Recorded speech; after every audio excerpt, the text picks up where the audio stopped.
look very well, does it? I mean, 5,000 downvotes, 3,000 upvotes, and the video is also recently posted. And people are tearing them in the comment section as well. I mean, people are saying they're unsubscribing. People are demanding for the full interview to be released. I mean, come on, release the interview. Why you do this? Why do you have something to hide? Just release all of it. The media just doesn't get it. Like they're set in their ways. Like they have a pattern. It's like, okay, this guy's a problem. We need to character assassinate him, and this is the way we do it. And they have the same type of attacking this type of situation, right? But it doesn't work with Peterson. It doesn't work because he's got a YouTube channel. People watch him. He's famous, right? People know what he stands for. When you try to take him out of context, when you try to lie about him, people will stop trusting you. Like, people will have more respect for Vice if they just disagree with him and they say, no, this is not the case. No, you're wrong. But no, they don't do that. They lie about him, and his fans know about it, and then they post it in the comment section, and people check it out, and they notice, yeah, okay, so they're lying about Pearson. Why do they do that? But and then people unsubscribe, or people lose their trust, or they downvote. So let's see what this is about. The first rule is stand up straight with your shoulders back. It's like, get ready. You've got things to do. There's chaos to confront. I'm making this video because I don't really know what else to do. This is a YouTube video Dr. Jordan Peterson recorded on September 27, 2016. Back then, he was an obscure psychology professor at the University of Toronto. I think that some of the things that I say in my lectures now might be illegal. I think they might even be sufficient for me to be brought before the Ontario Human Rights Commission. So it's interesting, like, who made him famous, right? He was just like a university professor, and all he did is like, I disagree with this type of language. Like, if you'd have just let him there, like, yeah, he's an old man, he's gonna die soon. Just let him do what he wants, you know, let him disagree. But no, like social justice just can't do that, right? If a single person is thinking a little bit outside the box, no, just crack him down. And they made a public spectacle of him, right? They made a public spectacle, and because of that, now he's famous. They did it with their own hand. Like, this is what happened when your ideology becomes so pure that you have these purity tests that if anyone like just doesn't fit, you need to go after them. Like the thing with social justice, the way it's so insidious and the way it's so blatantly effective compared to any other ideology is that it's insidious. It hides from the public eye, right? It's based on the fact that the people don't know what happens. What is happening. It's like, okay, you're doing it in the academia, and most people just don't know it's taking place, and by the time they find out, it's too late, because everyone is going to be you know, like all their kids are going to be into social justice, and we're not there yet, right? The overwhelming amount of people are not far left social justice crowd like they are in the academia. So when people find out that this is going on, they react negatively. And the way they react is by defunding the universities. Like, most of the donors have pulled out of Missouri. Missouri has lost over half of its funding. Right? People don't send their kids there. So social justice needs to stay undercover in order to function. And when they did this against Peterson, when they pushed him out, and it's like, yeah, this guy is haram. That's one of like most ideologies. Like I've been looking about it recently, and even Islam, right? When the Muslim Brotherhood, that's how they operate. They try to do it in a way that they're hiding from the public eye. It's like, no, just don't look at us. Just don't mind us. Like, just nothing to see here, until it's too late. And I think social justice played its hand way before they were comfortable with. Under their amended hate speech laws. Peterson was afraid of Bill C-16, a law he claimed would force him to use gender-neutral pronouns like they or them instead of him or her. He refused, and protests followed. You have no... Okay, that's not really accurate. It's not just them or they, it's also made up pronouns, right? And this is what I'm talking about. Like, Vice knows it sounds bad to the public, and even to their own audience, right? Even to the people who watch Vice. They know that talking about, yeah, you shouldn't call people Zer here, that's retarded, right? So that's why they don't mention it. This is a smart guy, you know, that's the reporter. He's kind of weak. We're going to go into why that is, but he is kind of smart. Like, he knows, yeah, even the public will not support Zer here, there, so they just went into this. And also, it's like, yeah, it's Peterson's own decision. Like, I wouldn't call someone her, no matter how much they want to. It's fucking retarded. It doesn't even translate into Romanian. Like, there is no word in my language to translate into her. Or they. Like, calling a single person they. That's fucking... I don't care how many people you have in the academia that say, yeah, it's okay. No, this is just... Then if I find a word that's useful, I'll use it. Okay? The word cock. It's useful. I'm using it. But other words like they, no, I don't find it useful, right? And so this is why it needs to be made into a law. You need to force me by the power of the state, by the power of the government, for me to say things. Why? Why is the state supposed to even do this? Like, the function of the state is to provide infrastructure and security for its people. That's my opinion, right? This is why we have the state. The state isn't there in order to force people how to talk. It's just fucking madness. It's illegitimate. It's no. No idea if I'm your enemy. You have no idea about me. You won't use my pronouns, so I'm pretty sure you're my enemy, yes. Yeah, well, I know you think that, but... I mean, this is a mental person. Do you understand this? The person that's arguing here is clinically insane. Like, she might actually hurt the person.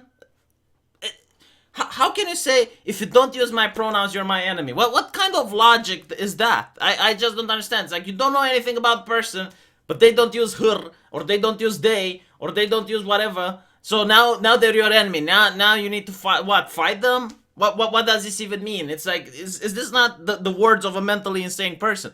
It's almost like maybe this is why, maybe this is why Canada forces people to speak, because they realize there are some unhinged people in society and they don't know what the fuck to do with them. And it's like, yeah, when you meet an unhinged person, just do whatever the fuck they say. Like, yeah, but that's not really how a society should be run, in my opinion. I don't believe that using your pronouns is going to do you any good in the long run. I think it'll do quite the contrary. What? These videos all went viral, and Let me get this straight. A clinical psychologist is telling a person that this is not going to do good for you. A medical opinion, but I need to go back to my ideologue to tell me the closest ideologue that assign an identity to me. I'm a trans person, and therefore I need to act according to my identity. I need to... How do trans people act? Please tell me. Well, trans people think that people who don't use their pronouns are their enemy. Oh, now I see. Okay, I'm going to go in the world and act as you told me to, great wise one. And when a clinical psychologist disagrees with you, you're like, no, that's not true. Jordan Peterson became the most infamous intellectual in Canada overnight. I mean, you are a provocateur. I never said You're like anything. the alt-right that you hate to be compared to. You want to stir things up. I'm only a provocateur insofar as when I say what I... So this is something else that I hate. It's like, you're like the alt-right because you like to stir things up. Bitch, I just stir things up and I'm not the alt-right. The alt-right just hate my guts right now. But listen, okay? Even if he was trying to stir things up, you could have ignored him, right? Like, I mean, by the way, he's stirring things up, because there are different ways of stirring things up. Sending porn pictures to someone's mother, like the alt-right did to me. Yeah, I get it. Yeah, all right, fine. But when someone is like, just using whatever, he refuses to use the pronouns, yeah, just ignore him. Just ignore him. It's like, yeah, but no, clearly anyone who stirs things up are the alt-right. So when the Muslims go and they demand for Sharia law, stirring things up, they're the alt-right, by this logic. When Antifa is going up and they're blocking streets, they're stirring things up, so they're alt-right, by this logic. When you have Black Lives Matter blocking airports and stirring things up, they're the alt-right, by this logic. When this interviewer is strawmanning Jordan Peterson and she's stirring things up, she's alt-right, by this logic. Just... I believe to be true. It's provocative. All the attention pushed Peterson's new book, 12 Rules for Life, to the tops of the bestsellers list. It's a manual for young men that's equal parts pop psychology and self-help. But it also includes Peterson's unique spin on gender studies, which includes a lot of rankings of men and women on scales of 1 to 10. Okay, it doesn't rank men and women, because when you say it like that, it actually acts like you're ranking their sexual desirability. It's ranking their personality. And a few direct repudiations of the feminist movement. The success of the book prompted a nationwide tour of sold-out theaters filled with adoring fans. Folks, we are sold out, so please take every seat. There are seats that are never reserved, but it's pretty obvious. I came all the way out here from Pennsylvania because he came to me in a point in my life where I really needed someone to look up to. If you're highly educated, you realize where he's coming from. But if you're not highly educated, you understand what he's saying. This guy is got magnetism. Dr. Peterson has changed my life. He has. I love how easy you can interpret that in both ways. Like, you don't really understand if that... Like if you hate Peterson, you're going to interpret it like it's a good thing. But if you dislike him, you're going to interpret it as like, oh, if you're intellectual, you understand where that's coming from. It's coming from a place of hate, you know? Like, depending on the type of person you are, listening to that, which is extremely taken out of context, you can just interpret it however you want. Has reminded me that I should first and foremost clean my room. The first rule is stand up straight with your shoulders back. It's like, Damn it, Peterson. Fucking hell. get ready. You've got things to do. There's chaos to confront. There's order to establish and revivify. And there's evil to constrain. And so that's what 12 Rules for Life is about. After the talk, Peterson's fans lined up to ask questions. These were the first two. Could Jewish individuals use their position of power to seek out revenge against places like Europe and Russia that have a history of expelling Jews? Hold it. I love it. Asking questions. Wow, what a foreign concept. Hold it.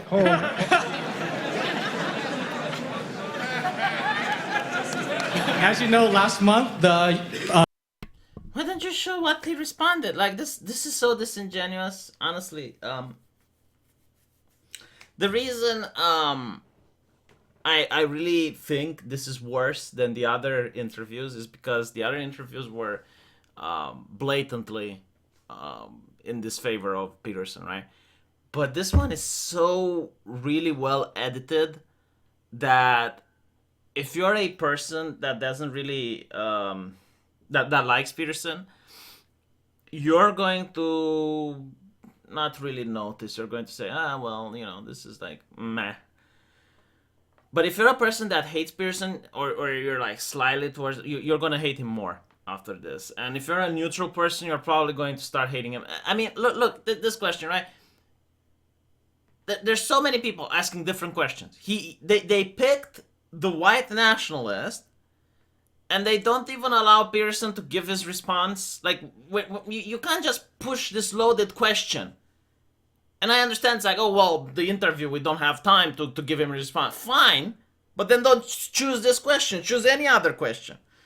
the New York Times wrote about a Pentagon program investigating the UFO phenomenon. I wonder what your thoughts are on the UFO phenomenon, specifically alien abductions, and how the Nephilim and the Book of Enoch might be involved. Again, right? So you select the craziest questions in order to make it seem like his audience is unhinged. It's either like wild conspiracy theorists or white nationalists that hate the Jews. You know, this is the type of... And a person who's not there, who doesn't know what Peterson stands for and doesn't know his fans, is going to say, yeah, you know, this it's like some kind of a crazy cult, Jesus. And he's against feminism. Okay, so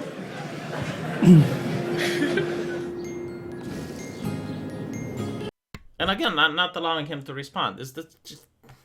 I mean, maybe you would have said... that was a fun question. Like, if you go to any event, you will see people that ask ridiculous questions just for the sake of asking them to see how the guests respond. After his sold-out show in New York, I met Dr. Peterson at his home in Toronto. We started off discussing his work, but the conversation quickly veered into something else. Who is the target audience? Who are you trying to reach?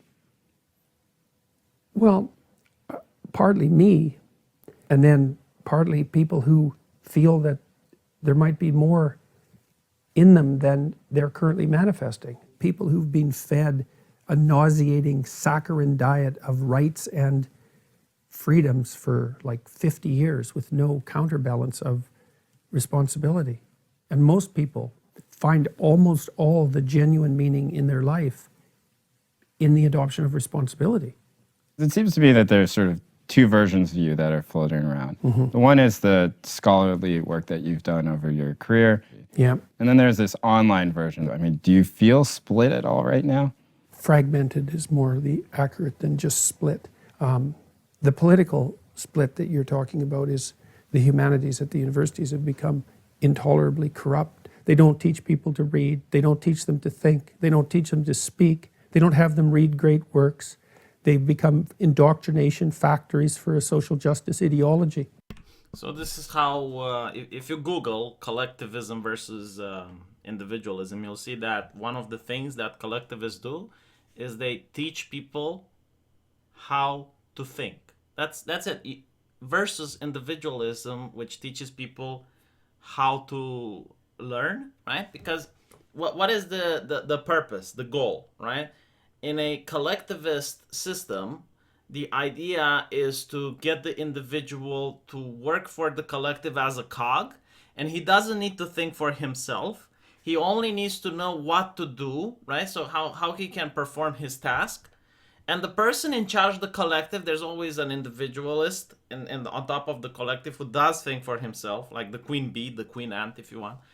And that person is going to directly tell the minion what he needs to do. So in the case of gender studies, in the case of universities, they want to turn people into activists.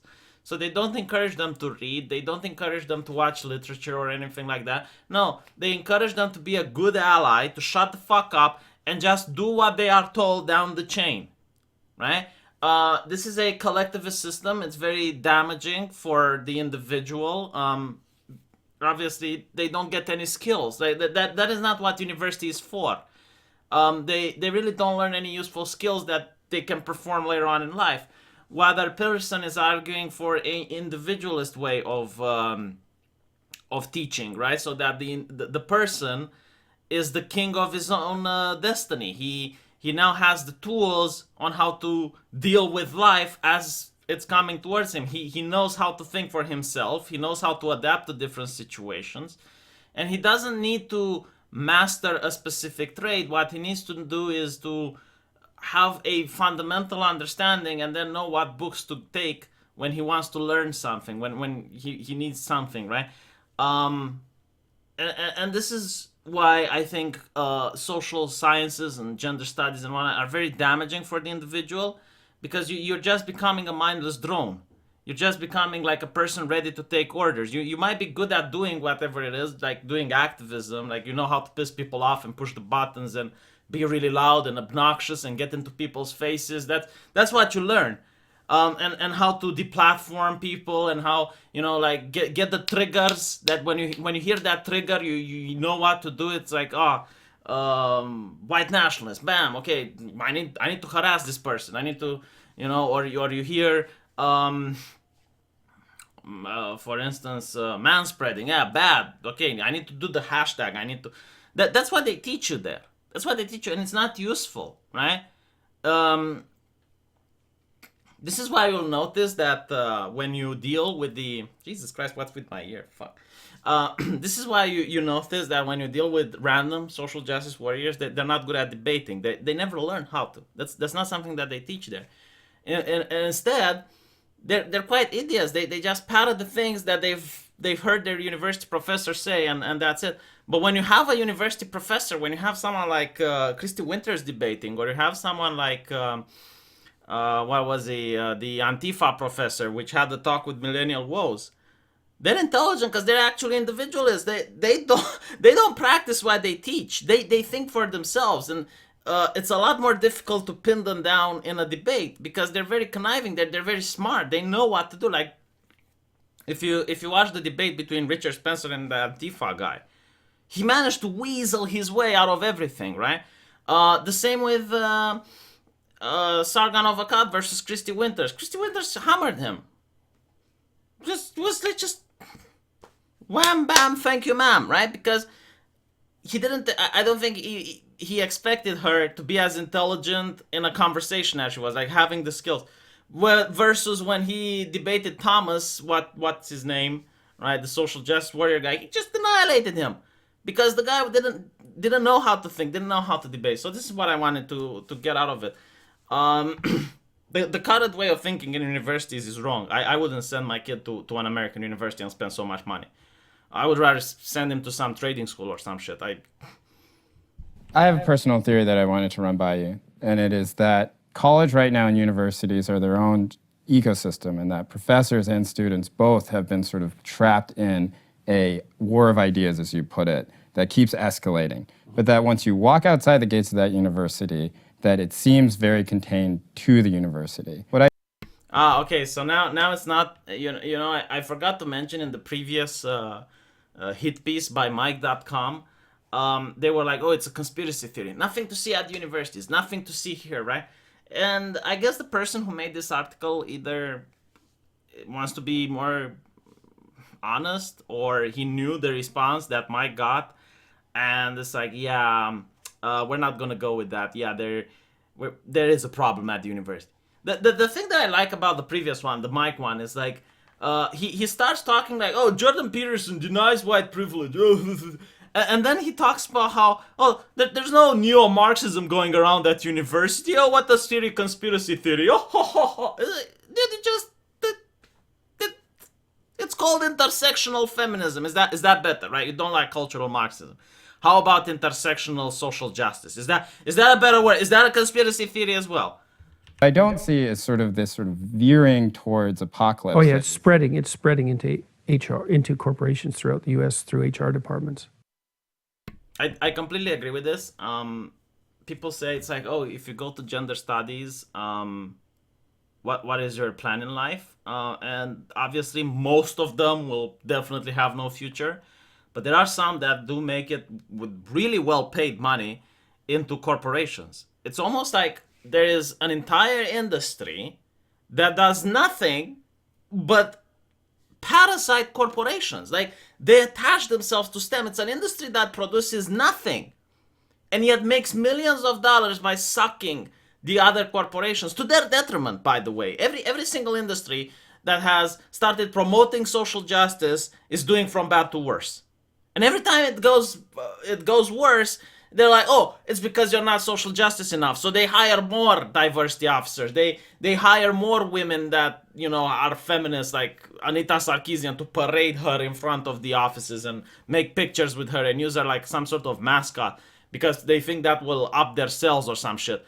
And when they do worse, it's like, it's because we need more feminism, more social. They never say, okay, maybe because of this, right? And you see this happening in the industries like comics, like Marvel Comics. They're like, yeah, we need more feminism, more.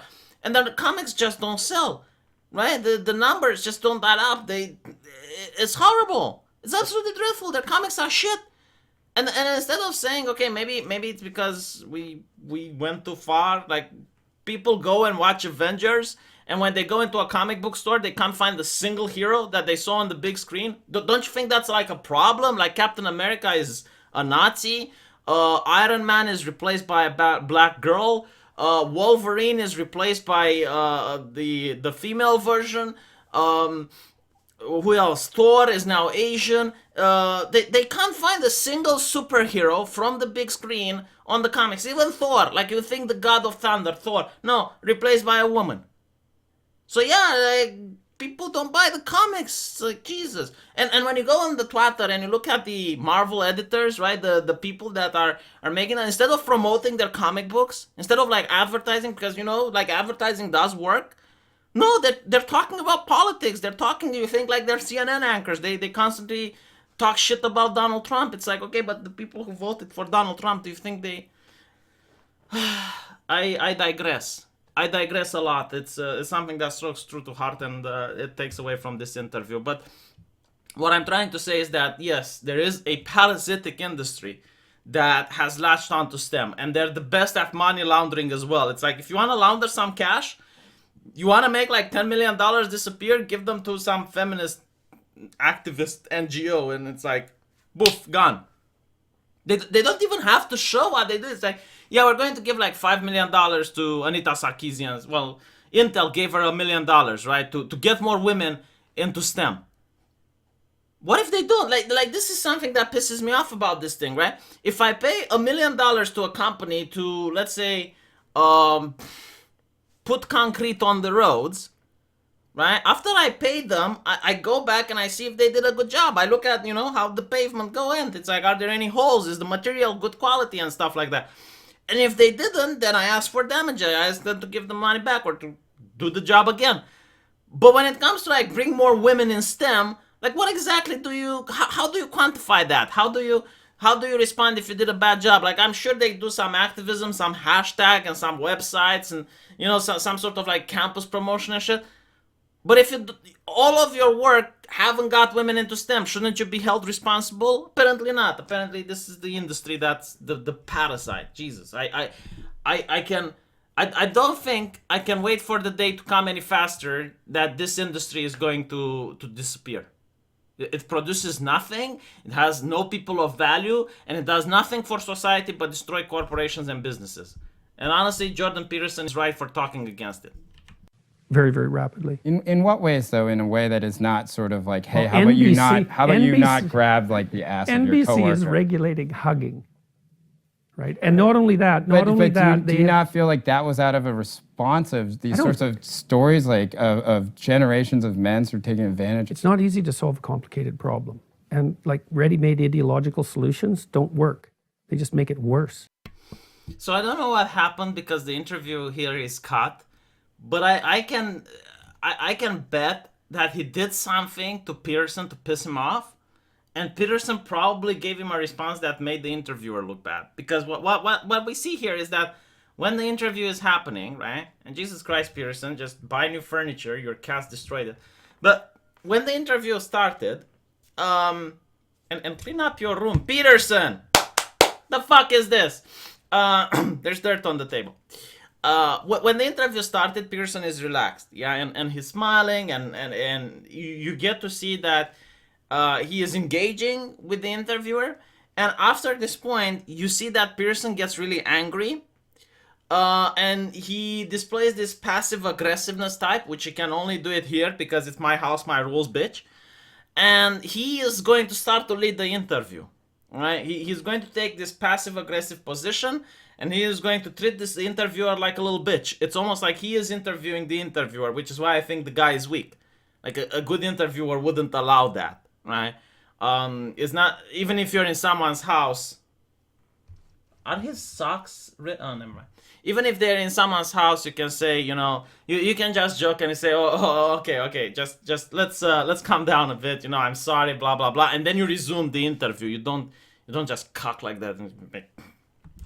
There's even people in the comment section saying that this guy is weak, but it's not his fault necessarily. I want to see what exactly happened that pissed Peterson off so much. But come on, that's just like a maxim. You're not actually addressing the question, which is like, isn't there harm that is trying to be solved? There isn't a question. There's a set of questions, and no one's posing them. Here's a question: can men and women work together in the workplace? Yes, I do it. How do you know? Because I work with a lot of women. Right. See, he's not expecting this, right? First of all, I want to say that I think it's entirely accurate that ideologies give simple solutions that don't work. In fact, they make it worse. And almost any ideology that sees the world in black and white is going to have the same issue, right? So, for instance, communism, social justice, Islam, white nationalism, they all like, they find like one problem. If we do this, just give us a lot of power and we're going to fix the world. It's no, absolutely not. You need to earn the power. You don't get the power. I don't trust you. I really don't trust you, bad mouse, in order to give you the power so that you can change the world. No. Gain the power by yourself, convince other people, right? But this is the problem. They can't convince people, so they usually try violence. And when violence doesn't work, they try subversive tactics. All throughout history. Every single time.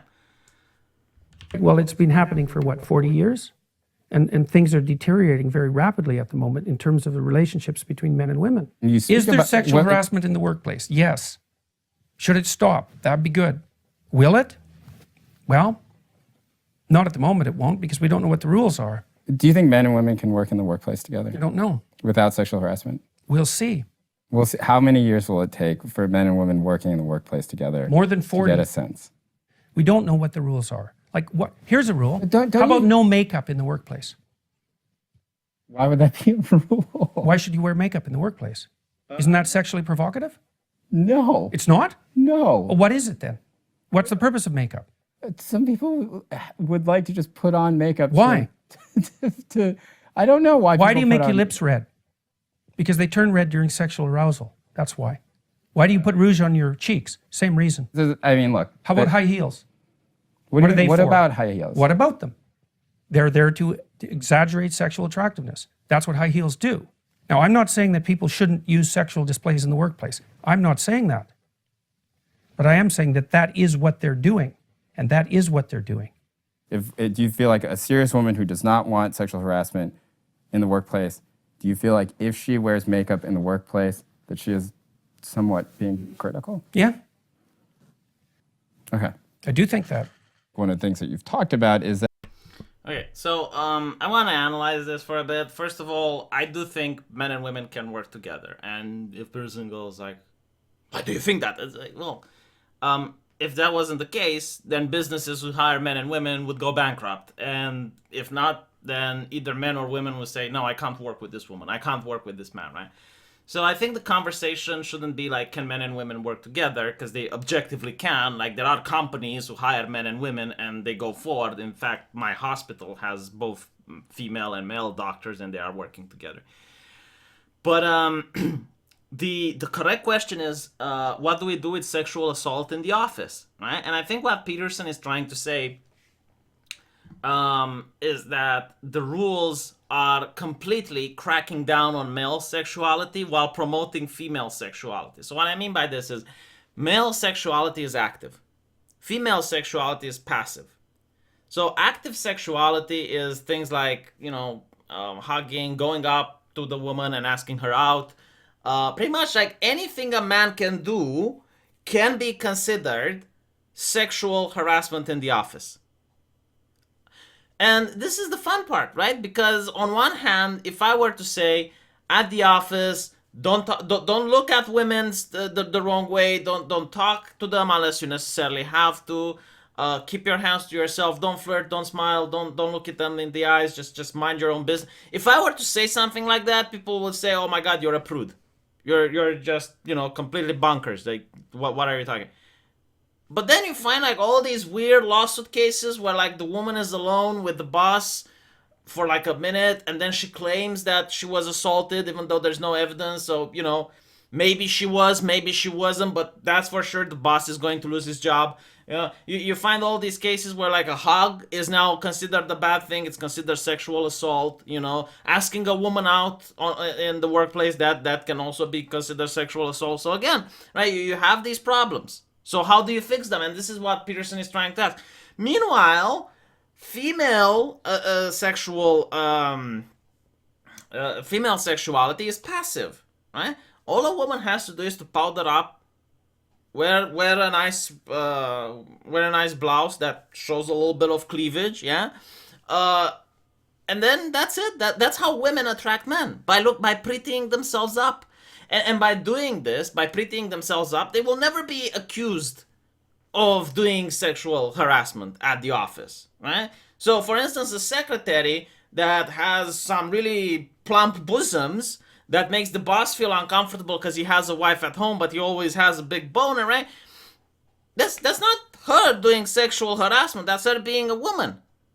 So I do understand what Peterson is saying. It's like, what are the rules?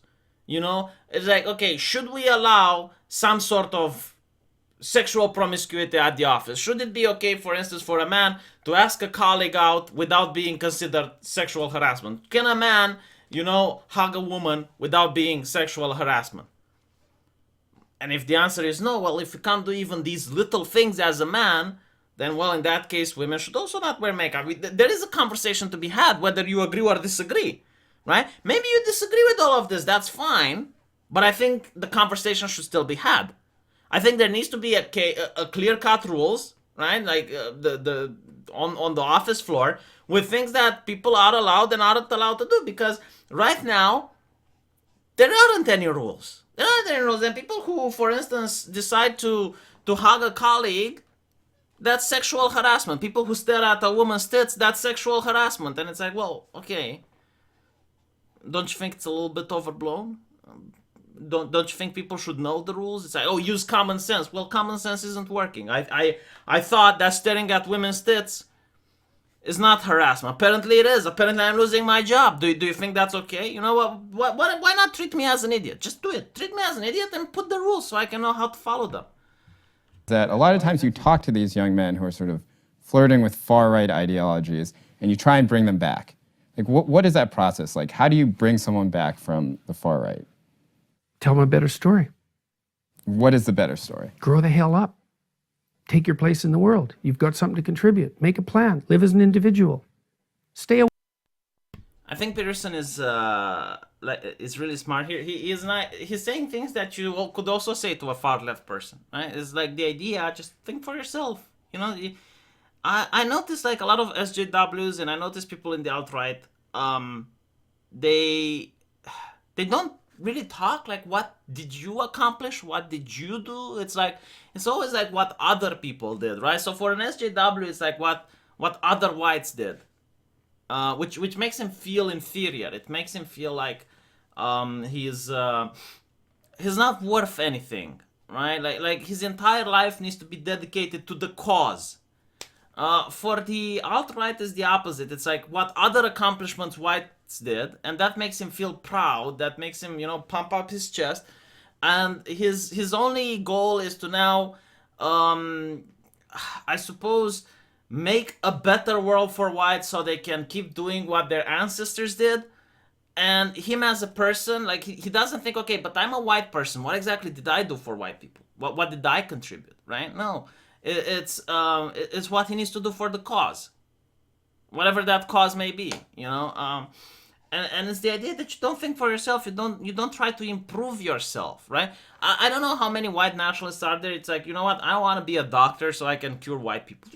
Like if this is the mentality, like your mentality is to help white people.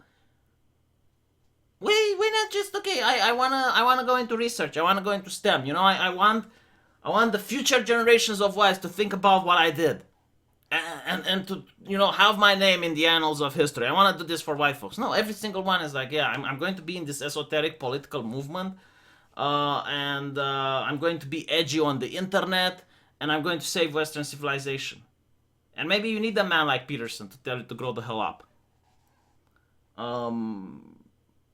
I really like the man. He's a nice guy. I don't like the interviewer. He's weak. He needs to grow the hell up. Away from the identity politics pathology. The thing with identity politics, which is interesting, right? Obviously, everyone has an identity. Like I'm white. I'm a male, right? I'm straight.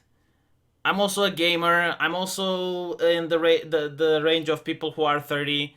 I also am the type of people who like anime. I also am considered to be part of the people who play tennis. People have so many identities, right? And I think every identity that you chose is more important than the cards you're given, because it shows the type of person you are. Like if I'm in a bus and I see another guy, regardless of race, but he's got like this t-shirt with anime on it, I already know I have a connection. I have something I can talk with that person. There is like something that, connects us because of our choices, our lifestyle. Meanwhile, the thing like, okay, sexual identity. You're going to have people that prey upon that, like the LGBT crowd. They'll go, oh, okay, so you're gay. This is what you need to do. You're oppressed. The society hates you. You need to follow us. You need to do whatever we say. And if you're gaying wrong, if you're against us, you're a big problem, right? color, like black people. Oh, you need to join Black Lives Matter. If you're against Black Lives Matter, you're against us. You're against blackness. You have like people that decide what the fuck you need to do just because you were born in a certain way. And these people don't have legitimate power over you. Like, no one elected them. It's not black people elected these, or gay people elected the LGBT activists. No, they self-appoint themselves. They self-appoint themselves into these positions, and then they dictate to you what you need to do. They never help. They never like do something when you're in trouble. Like if I'm ever going to be in trouble, I can't rely on whatever white identitarian is there to bring me out of it. No, they're like parasites. They tell you what you need to do. They want to take. They want to force you to do things for the cause, but they're never there to help you through the cause. Right? And this is what pisses me off the most about identity politics as a whole, as whatever ideology is promoting it. They don't care to know the person. They use the person as a tool, as a resource. It's like you look at how communists used to do things. And it was like a piece of paper with percentages. And they keep forgetting that those percentages are people. And they have, they have real lives and they have feelings. It's almost like playing a strategy game. Right? And you're thinking, it's like, okay, this is my nation. What decisions can I do in order to make it more effective? And yeah, you put people, you force them to build shit, you force them into slavery and whatnot. Of course it works. Of course, when I say slavery, I mean like the type you see in China, where people are being locked in factories, chained, like kids chained in factory with a bucket to shit in. Yeah, of course, you're going to have higher production, you're going to have cheaper goods, yeah. But the people are suffering, right? Because you're not actually playing a grand strategy game or something. Those are real people that you're oppressing. Honestly, like, socialism is a cancer. The biggest cancer on humanity, I would say. National socialism as well. Like, National Socialism is the socialism of the race, not the economy, right? Is everyone needs to be the same. Everyone needs to be the same race. Everyone needs to be the same ethnicity eventually. Everyone needs to be the same ideology, with a firm hand, with a firm fist to hold everything together. Socialism doesn't work. Doesn't work for economy. Why the fuck do you think it works for people? I'll end it here because I'll go into a rant. I hope you liked it. Looking forward to seeing the comment sections. Really pissed off about these people going after Peterson. Just don't understand why. Leave the man alone. And show me what you did to piss him off. I really want to see the whole interview. I hope Peterson has the whole recording. I think he probably does. Because he's smart. And he probably knows that they would take him out of context. Very, very disingenuous. Very haram.